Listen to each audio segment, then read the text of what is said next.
오늘은 어떤 이유, 많은 의미겠죠. 어떤 이유도 하면 여러 가지 생각을 할 수가 있는데요. 우리는 옛날에 이웃 사촌이라는 말을 많이 썼습니다. 그래서 이웃이 사촌보다 낫다는 뜻이죠. 그만큼 이웃이 중요하고 좋았다는 것이죠. 근데 요즘에는 이웃 사촌이라는 말을 쓰기에는 좀 상당히 거부감을 느끼는 그런 시대가 되어버렸습니다. 요즘에 이웃 때문에 포근하기보다는 늘 들리는 소리가 우리의 마음을 깜짝깜짝 놀라게 하고 또 나가서 정말 슬픔을 금치 못하게 하는 그런 일들이 너무나 많은 것 같아요. 그래서 어떤 이웃 때문에 나의 인생의 행불행이 이제 결정이 되고 있음을 우리가 볼 수가 있습니다. 요즘에 우리는 스포츠계에도 마찬가지로 학력 폭력 때문에 정말 많은 어려움을 겪고 있는 또 사람들을 보기도 하고요. 어쨌든 그것은 또 근절이 돼야 하지만 그것이 오랜 하나의 또 관습이었다고 하는 것도 우리는 충격이 아닐 수가 없습니다. 어쨌든 간에 우리에게는 정말 어떤 이웃이 있느냐, 내가 어떤 이웃이 되고 내 옆에 어떤 이웃이 오느냐에 따라서 우리 인생의 방향이 결정되고 또 나가서 우리의 인생의 행과 불행이 결정되는 사실을 요즘에 너무나 더 많이 느끼게 되는 것 같습니다. 좋은 이웃도 많이 있긴 하지만 그런 이웃을 만나는 것도 쉽지가 않다는 거지요. 우리는 모든 사람들이 좋은 이웃 만나기를 원합니다. 좋은 이웃을 만나기를 원하지만 내가 좋은 이웃이 되겠다고 생각하는 경우는 좀 덜한 것 같아요. 그렇기 때문에 좋은 이웃을 만나기를 원하면서도 내가 어떤 이웃인지를 모르고 살아가는 그런 우리가 되어서는 또 안 될 것입니다. 만약에 그렇게 된다고 하면 그 사람들은 또 나에 대해서 굉장히 욕을 많이 할 것이고요. 그럼에도 불구하고 나는 또 그 사람들을 욕하는 서로 간에 그런 좋지 않은 관계 속에 살아가게 된다면 불행의 연속일 것입니다. 그래서 우리 모두가 좋은 이웃으로 살아갈 때 아름답고 행복한 공동체를 우리가 형성해 나갈 수가 있고요. 또 우리의 행복도 배가 되는 것을 우리는 알 수가 있습니다. 어느 예화에 보니까 늘 최고 품질의 옥수수를 생산하는 한 농부가 있었습니다. 이 농부는 농산물 품평회나 또는 전시회 열릴 때마다 항상 1등입니다. 그런데 또 이상한 일은 이 정말 농부는 매년마다 그 좋은 씨앗, 최고의 씨앗을 그 동네 사람에 다 나눠주는 것입니다. 그걸로 뿌리라고 다 얘기합니다. 그래서 사람들이 하도 이상해서 물어봤습니다. 아니, 혼자 그걸 보관하고 있다가 해야지 날마다 1등 할 텐데 이렇게 다 나눠주고 똑같이 하면 당신 1등을 어떻게 하겠어? 근데 그럼에도 불구하고 지금까지 1등을 하는 비결이 무엇인가? 이렇게 물어보게 됐습니다. 그분이 이렇게 대답을 합니다. 1등을 정말 내가 하려고 하면 모든 주변의 사람 다 좋아야 된다는 거죠. 나만 정말 농약을 안 뿌리고 주변의 모든 사람이 농약을 뿌린다면 그 농약이 결국은 다 바람에 의해서 내 그 옥수수 밭에도 불어올 거 아닙니까? 마찬가지로 내가 좋은 옥수수 씨앗을 뿌리는 것처럼 내 이웃 사람도 좋은 옥수수 씨앗을 뿌려야 그것이 바람에 의해서 그 정말 꽃술이나 이런 것들이 날라서 내 정말 옥수수를 망치지 않을 것 아닙니까? 이렇게 얘기를 하면서 그래서 우리가 똑같이 좋은 씨를 뿌려야 내 밭도 잘 되고 내 이웃 밭도 잘 되기 때문에 자기는 그래서 좋은 씨앗을 다 나눠준다고 이렇게 말을 했다고 합니다. 그렇습니다. 축구 선수가 아무리 혼자 잘 뛰어도 팀에 어떤 정말 조화가 되지 않으면 서로 간에 도움을 주지 않으면 골을 넣을 수가 없는 거죠. 마찬가지로 우리는 이 사회생활, 우리는 교회만 어떤 신앙의 공동체가 아니라 큰 틀로 본다면 우리가 사는 모든 사회는 다 이웃과의 관계고요. 또 그래서 우리는 이웃과 좋은 관계 속에서 살아가야 하는 것입니다. 좋은 관계, 좋은 이웃을 만나면 우리의 행복이 2배로 되지만 또 나쁜 이웃을 만난다면 우리의 행복 또한 그만큼 반감이 될 것이고 오히려 불행으로 치달을 수도 있다는 사실을 우리는 너무나 잘 알고 있습니다. 오늘 저는 이 본문을 통해서 이 예수님께서 지금 이 본문을 통해 나는 어떤 이웃인가 하는 질문을 던지고 있는 것이죠. 한 율법 교사가 있었습니다. 앞에는 하나님의 말씀에 대해서 무엇이 최고의 말씀입니까? 할 때 위로는 하나님을 사랑하고 아래는 내 이웃을 사랑하라. 그러니까 율법 교사가 또 자기를 잘 보여보려고 또 사람들에게 좀 자랑을 하고 싶어서 다시 한번 또 질문합니다. 그러면 누가 우리의 이웃입니까? 이렇게 예수님에게 질문할 때 예수님은 비유를 통해서 그 사람에게 교훈을 하고 있는 것이죠. 이 율법 교사는 예수님께 접근한 것은 예수님을 시험하려고 했던 것입니다. 예수님이 대답을 잘못해서 아주 정말 사람들 앞에 창피도 당하고, 그래서 가르친 게 별 볼 일 없네, 이렇게 좀 예수님이 정말 좀 추락되는 것을 보기를 원해서 겉으로는 좋은 이웃으로 접근하고 있으나 실제로는 아주 나쁜 이웃으로 예수님에게 접근하면서 예수님을 무너뜨리려고 하는 그런 율법 교사였습니다. 예수님은 그렇게 그가 다가오는 것을 그 마음도 아시고 그 모든 걸 알고 계셨지만 나쁘게 오는 내 이웃을 좋은 이웃으로 예수님은 접근해서 그의 마음을 변화시키고 있는 모습을 오늘 본문을 통해서 우리는 알 수가 있습니다. 그래서 우리는 늘 성경에서 하는 말처럼 악을 선으로 정말 대하라, 이렇게 바울이 말한 것처럼 우리는 항상 어떤 악이 우리에게 온다 할지라도 그걸 선으로 만들어가는, 또는 그것을 선한 이웃으로 대하는 그런 우리의 자세가 필요하고요. 우리 기독인은 반드시 그렇게 살아야 합니다. 그래야만 그것이 하나님이 기뻐하시는 것이고 우리의 미래가 있고요, 하나님 나라에서 받을 상급이 있는 것입니다. 하기는 쉽지 않으나 이것은 예수님의 명령이기 때문에 우리는 그것을 지켜야 하는 것이죠. 이제 예수님이 이 비유 속에서 많은 이웃들이 나옵니다. 첫 번째는 한 이웃이 있었는데 그는 예루살렘에서 이제 뭔 일을 마치고 여리고로 내려가는 상태에 있었습니다. 그때 강도들이 뒤따라가다가 으슥한 곳에서 그를 정말 때리고 그의 옷도 다 벗겨버리고 도망가지 못하도록 했는지, 옷이 너무 좋아서 뺏었는지 모르겠으나 벌거벗겼습니다. 그리고 그가 가지고 있는 모든 걸 다 빼앗고 그 다음에 반 죽을 정도로 폭행을 한 다음에 버리고 가버렸습니다. 참으로 나쁜 이웃이죠. 뭐 이웃이라고 할 것도 없습니다. 그냥 나쁜 강도죠. 악한 사람이죠.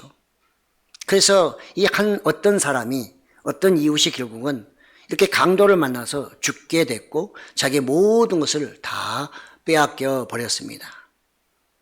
아마 그 사람은 그대로 있으면 죽었을 것입니다. 그래서 그 사람의 소원은 무엇일까요? 누군가 지나가는 사람이 있었으면 좋겠고 그 지나가는 사람이 자기를 좀 구원해 줬으면 하는 것이 그 사람의 소망이 아니었겠어요? 그것이 바로 그렇게 해주는 그 사람이 그에게는 최고의 이웃일 것입니다. 예수님은 그래서 이제 한 사람 한 사람 등장을 시킵니다. 첫 번째는 제사장이 지나가게 됐습니다. 제사장은 잘 아시는 대로 성전에서 하나님의 일을 대행하는 사람입니다.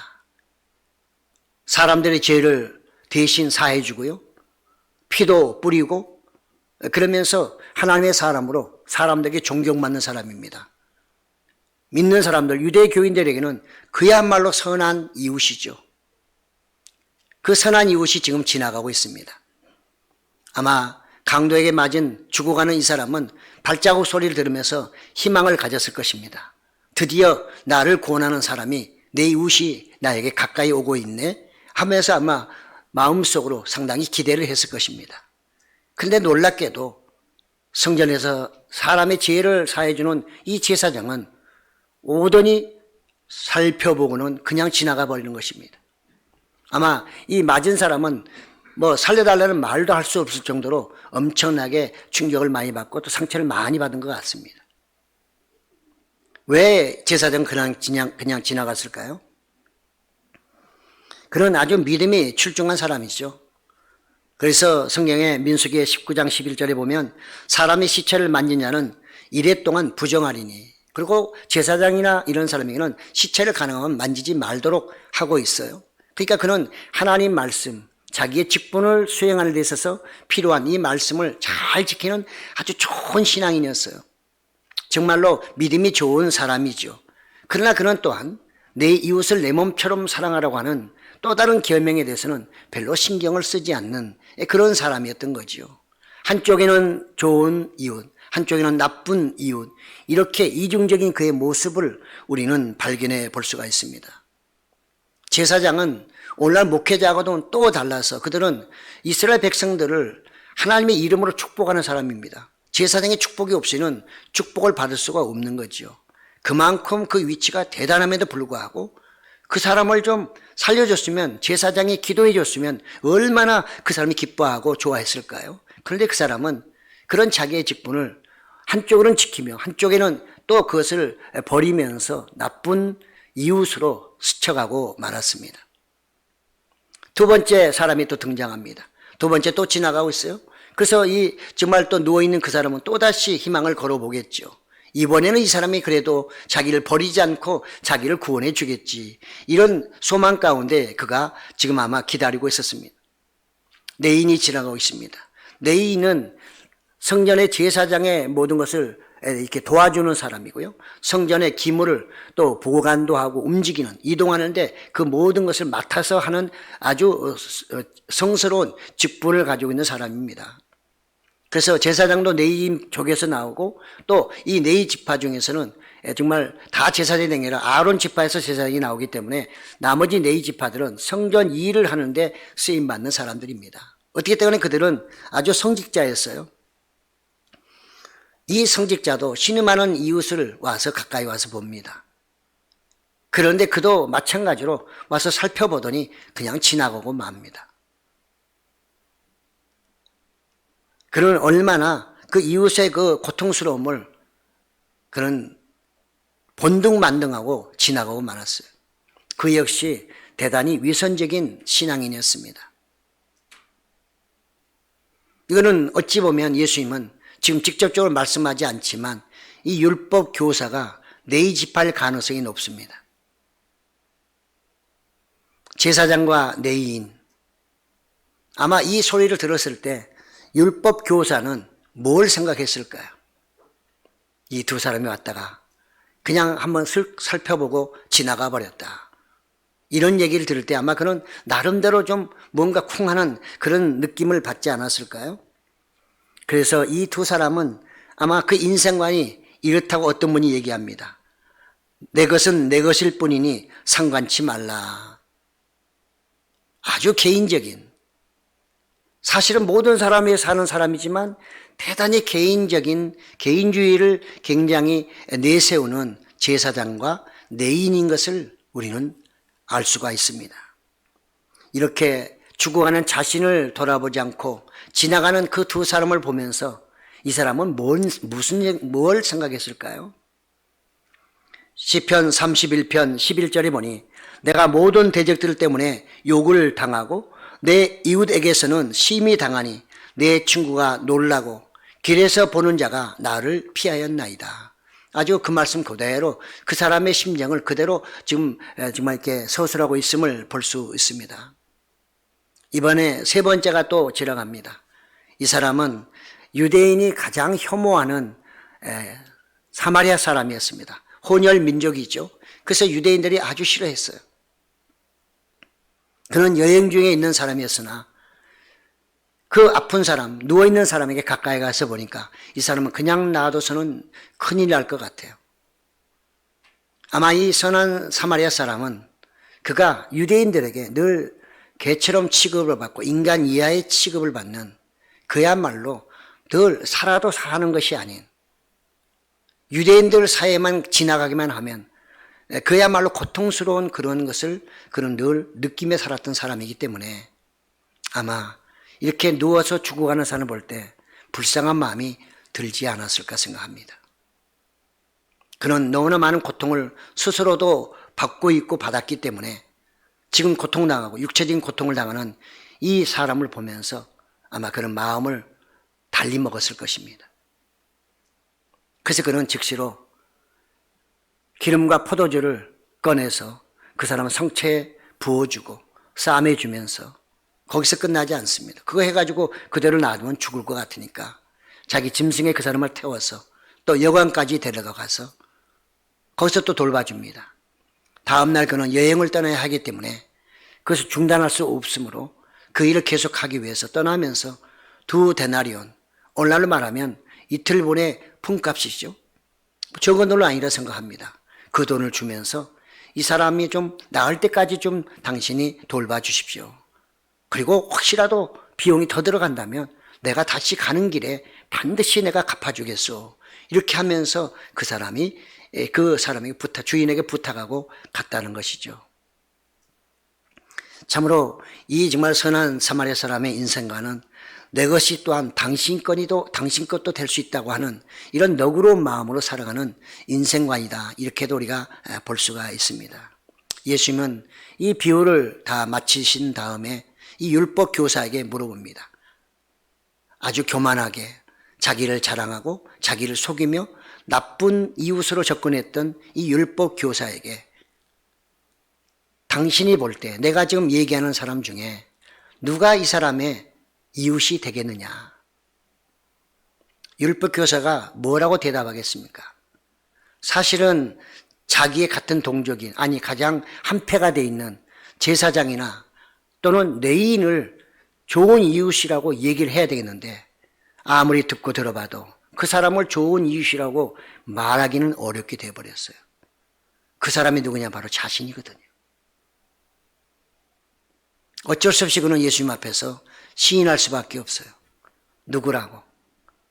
자기네를 욕하고 미워하고 개, 돼지 취급하는 그 사마리아 사람. 말하기 싫지만 그의 입으로 이 사마리아 사람이 선한 사람, 그의 이웃입니다. 이렇게 대답을 했단 말이죠. 그러니 얼마나 율법 교사 입장에서는 치욕적이겠어요. 자기 입으로 이 사마리아 사람을 선한 사람이라고 말할 정도라면 이거는 어찌 보면 그 사람들은 부끄러운 일이거든요. 우리가 생각하는 그 정도가 아닙니다. 그들에게는. 그 사람들은, 유대인들은 사마리아 길로도 가지 말라고 그랬어요. 여행 가다가도 혹시라도 사마리아 그 지역에서 어쩔 수 없이 자게 된다면 쓸데없는 거 사지 말고 꼭 필수품 먹을 거 그것만 사지 다른 거 사지 말라는 거예요. 그 정도로 사마리아 사람을 미워했어요. 아니 미워한 정도가 아니라 인간 이하를 취급했던 거죠. 그런데 율법 교사가 자기 입으로 이 사람이 선한 이웃이고 이 사람이 선한 사람이고 이 사람이 자비를 베푼 사람입니다.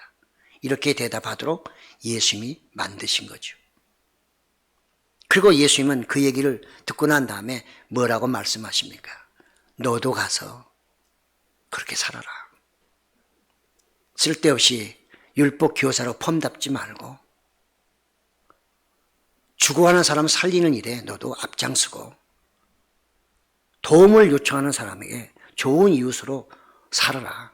율법 교사라고 폼만 잡지 말고 율법 지킨다고 죽어간 사람 나 몰라 하는 그런 나쁜 이웃이 되지 말라. 이렇게 예수님이 그에게 교훈하신 거죠. 이 말씀은 어찌 보면 오늘날 우리에게 하시는 말씀이라 저는 생각합니다. 마태복음 5장 43절에 예수님 말씀하셨죠.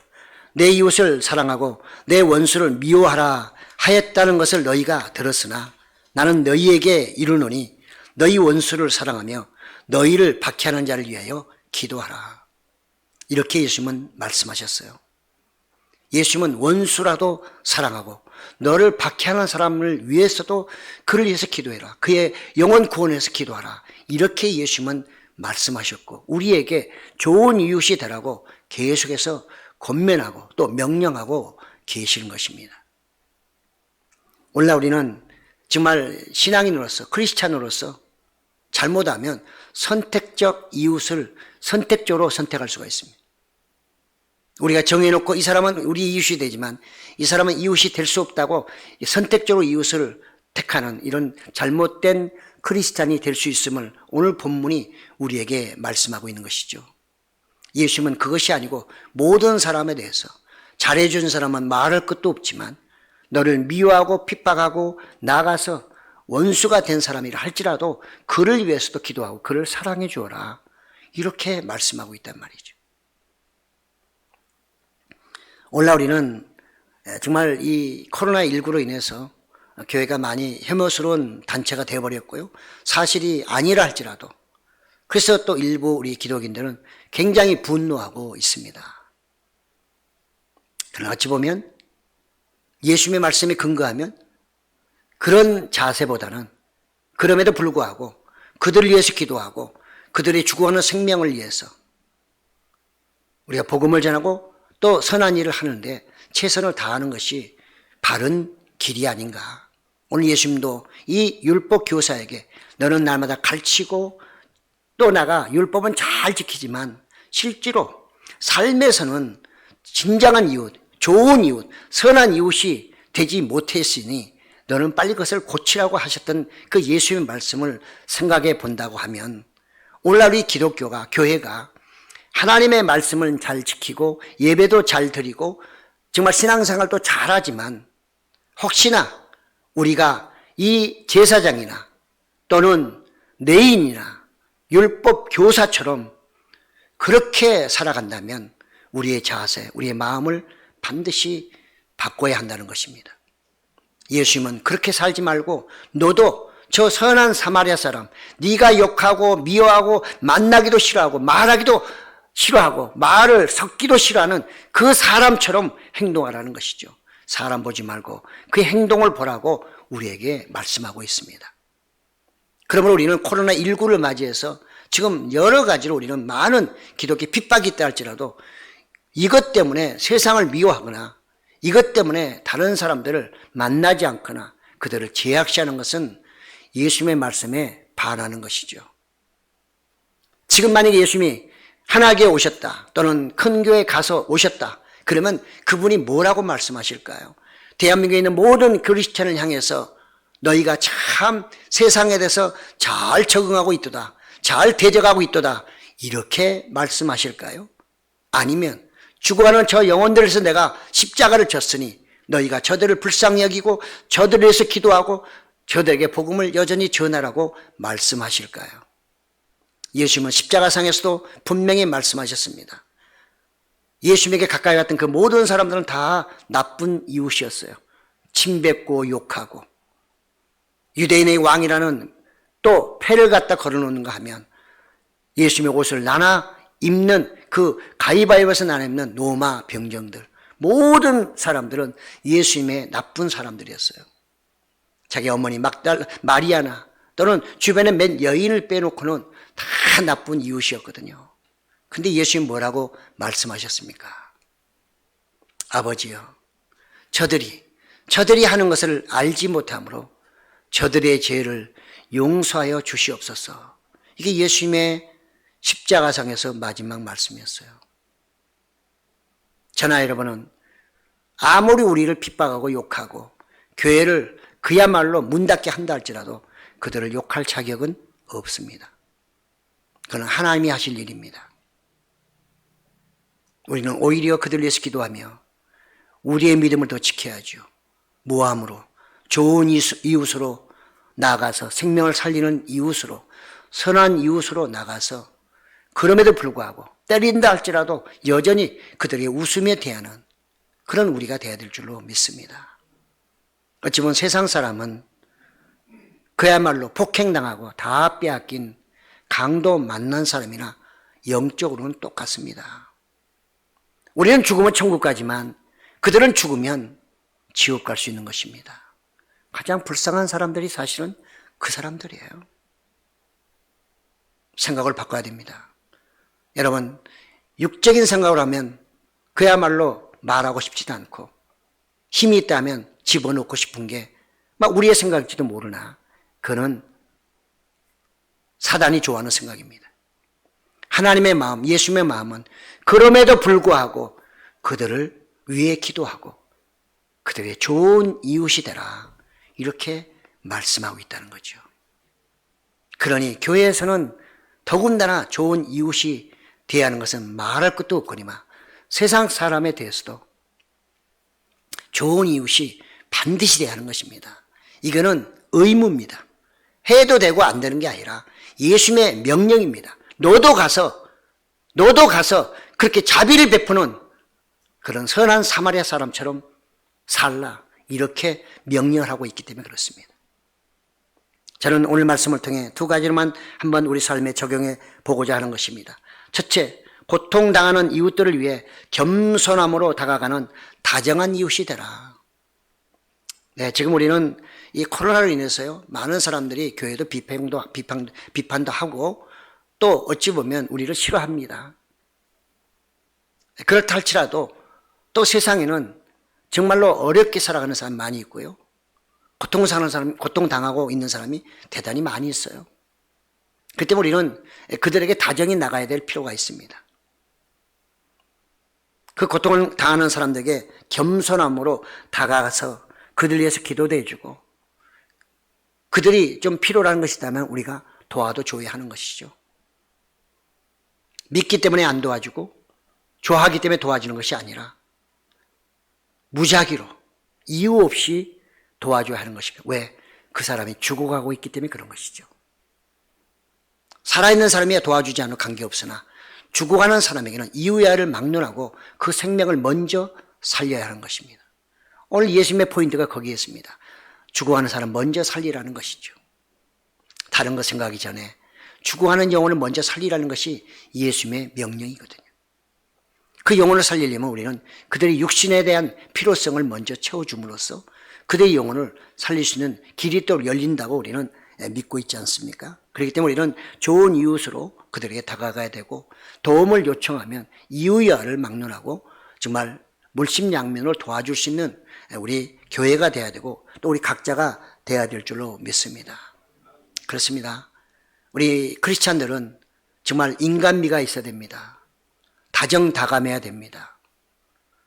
무뚝뚝한 것이 다가 아닙니다. 세상 사람은 무뚝뚝하게 다가올지라도 우리는 다정하게 그들에게 접근해야 되고 정을 가지고 그들에게 한마디라도 정겨운 얘기를 해줘야 하는 것입니다.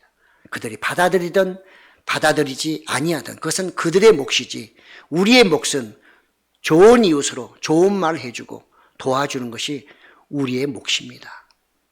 우리의 하나님 앞에 가서 우리가 평가받는 것은 너는 어떤 이웃으로 살다 왔느냐, 너는 어떤 이웃으로 살다 왔느냐, 어떤 이웃을 만나는 것도 중요하지만 너는 어떤 이웃으로 살다 왔냐고 주님이 먼저 물어보실 것입니다.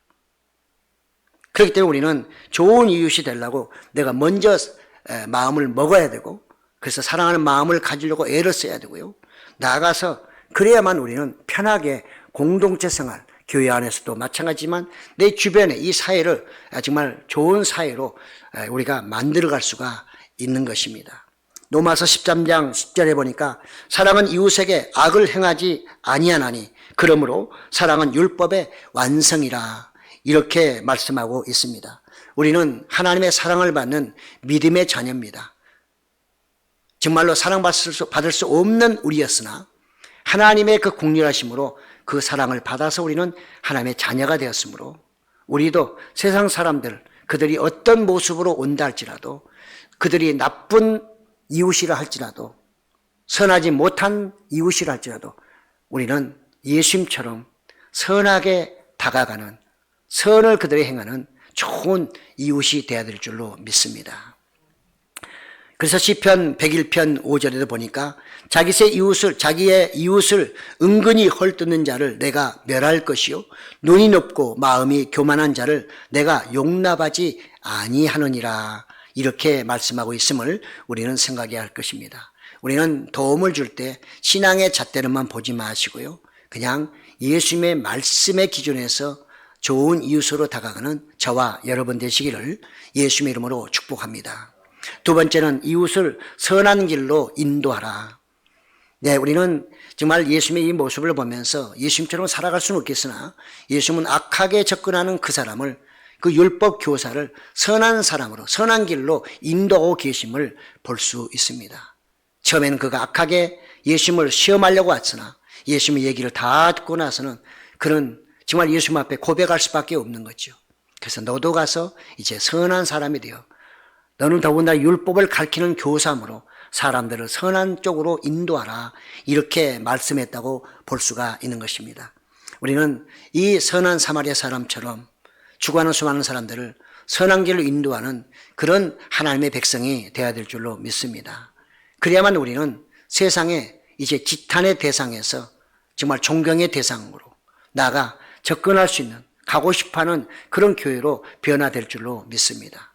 물론 이것은 사람이 하는 것이 아니라 성령께서 우리에게 은혜를 주심으로 하나님께서 역사하심으로 이것이 가능한 것은 틀림이 없겠으나 우리 또한 성령님께 간구하면서 이런 일을 하려고, 이런 좋은 이웃이 되려고, 좋은 이웃으로 만들어 가려고 애쓰는 그런 우리의 노력이 있을 때 성령께서도 강력하게 역사하실 줄로 믿습니다.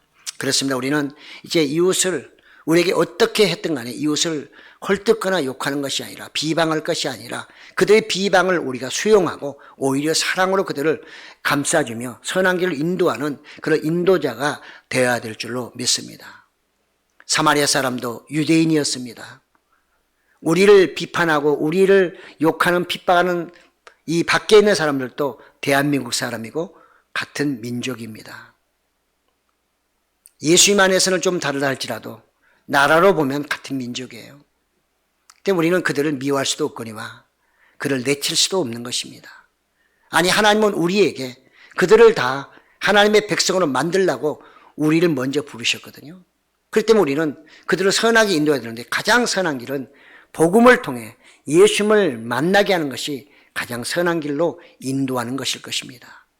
우리는 이 일을 위해서 사람들이 눈으로 보이는 육체적인 모든 삶을 통해 정말 그들을 선한 길로 인도하는 선한 이웃이 되어야 할 것입니다. 잠언 11장 9절에 보니까요. 악인은 입으로 그의 이웃을 망하게 하여도 의인은 그의 지식으로 말미암아 구원을 얻느니라. 이렇게 말씀하고 있습니다. 우리는 세상을 욕하거나 피하기보다 그들을 선한 길로 인도하려고 애를 쓰는 하나님의 백성이 되어야 될 줄로 믿습니다. 하나님은 능력의 하나님, 전지전능하신 하나님이십니다. 우리가 그분에게 그 지혜와 능력을 간구하고 그 능력을 입어서 간다면 세상의 모든 것을 다 수용할 수 있고 어떤 나쁜 것이라도 좋은 것으로 바꿔낼 수 있는 그런 하나님의 사람이 될 줄로 믿습니다. 이제 우리는 정말 이 세상을 살아가면서 사람들을 선한 길로 인도할지언정 악으로 인도하는 그런 사람이 절대 되어서도 안 되고 그런 교회가 또 되어서도 안 될 것입니다. 오늘 예수님은 말씀하시기를 너도 가서 자비를 베푸는 그 사람처럼 강도에게 진정한 이웃이 된 사람처럼 너도 율법 교사로 이제는 세상에 나가 진정으로 모든 사람에게 좋은 이웃이 되고 그 사람들을 선한 길로 인도하는 진정한 참 율법 교사가 되라. 이렇게 교훈하고 계십니다. 이 교훈이 바로 저와 여러분의 것이 되시기를 예수 이름으로 축복합니다.